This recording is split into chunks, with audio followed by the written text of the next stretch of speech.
Hello guys, മല്ലുടെക്കാണ്. ഇന്ന് ഈ രണ്ട് ന്യൂസ് ആരൊക്കെ കണ്ടു? ഒന്നാമത്തെ ന്യൂസ് ഇതാണ്: ആരോപണങ്ങൾ വ്യാജം, അതായത് ശുചീകരണ തൊഴിലാളി അറസ്റ്റിൽ. രണ്ടാമത്തെ ന്യൂസിൽ പറയുന്നത് സുജാത ഭട്ട് പറയുന്നത് അവർക്ക് അങ്ങനെ ഒരു മോളില്ല, ഭീഷണിക്ക് വഴങ്ങിയിട്ടാണ് അങ്ങനെ ഒരു കേസ് കൊടുത്തതെന്നാണ് അവർ പറഞ്ഞത്.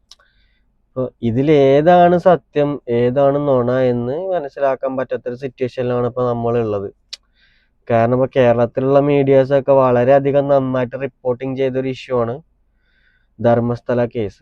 അവിടെ ഒരുപാട് സ്ത്രീകളെ, പെൺകുട്ടികളെ റേപ്പ് ചെയ്ത് കൊന്നിട്ട് അത് കുഴിച്ചു മൂടിയിട്ടുണ്ട് എന്ന് അവിടെ ഉള്ള പ്രമുഖമായ ഒരു അമ്പലത്തെ ശുചീകരണ തൊഴിലാളി പറഞ്ഞിട്ട് അത് അന്വേഷിക്കാൻ വേണ്ടിയിട്ട് ഒരു സ്പെഷ്യൽ അന്വേഷണ സംഘം വരുന്നു.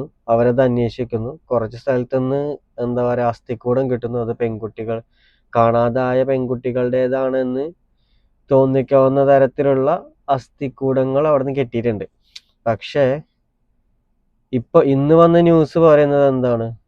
അവിടെ അങ്ങനെ ഈ കൊടുത്ത കേസ് വ്യാജമാണ്. സുജാത ഭട്ട് പറഞ്ഞ അവർക്ക് അങ്ങനെ ഒരു മോളില്ല എന്നാണ്. ഓക്കെ, അപ്പോൾ ഇതിന്റെ ബാക്കിൽ എന്ന് പറഞ്ഞാൽ വളരെ നല്ലൊരു പൊളിറ്റിക്കൽ കളി അവിടെ നടക്കുന്നുണ്ട്.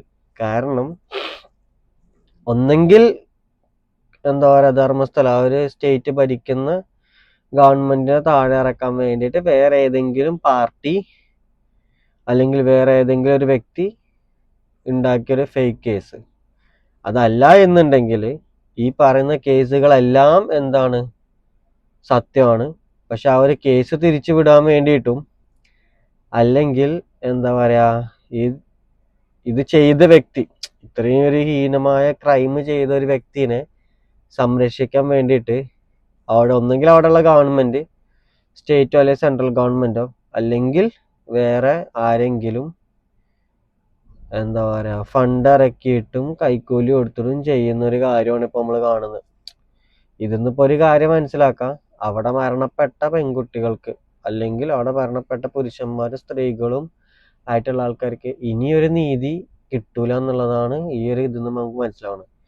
നമ്മുടെ കയ്യിൽ കുറച്ച് പൈസയും പൊളിറ്റിക്കൽ പവറും ഉണ്ടെങ്കിൽ ഇന്ത്യയിൽ എന്തും നടക്കും എന്നുള്ള പിന്നെയും എന്താ പറയാ തെളിഞ്ഞുകൊണ്ടിരിക്കുകയാണ്. ഓക്കെ, അപ്പോൾ ഈ ഒരു കാര്യത്തിൽ ഈ വീഡിയോ ചിലപ്പോൾ ഡിലീറ്റ് ആയി പോവാണ്ടിരിക്കാം. ഈ ഒരു കാര്യത്തിൽ നിങ്ങൾക്ക് എന്താണ് പറയാനുള്ളത് കമന്റ് ആയിട്ട് രേഖപ്പെടുത്തുക. കാരണം നമ്മളൊരു എന്താ പറയുക, നല്ലൊരു പ്രക്ഷോഭം തന്നെ സംഘടിപ്പിക്കണം.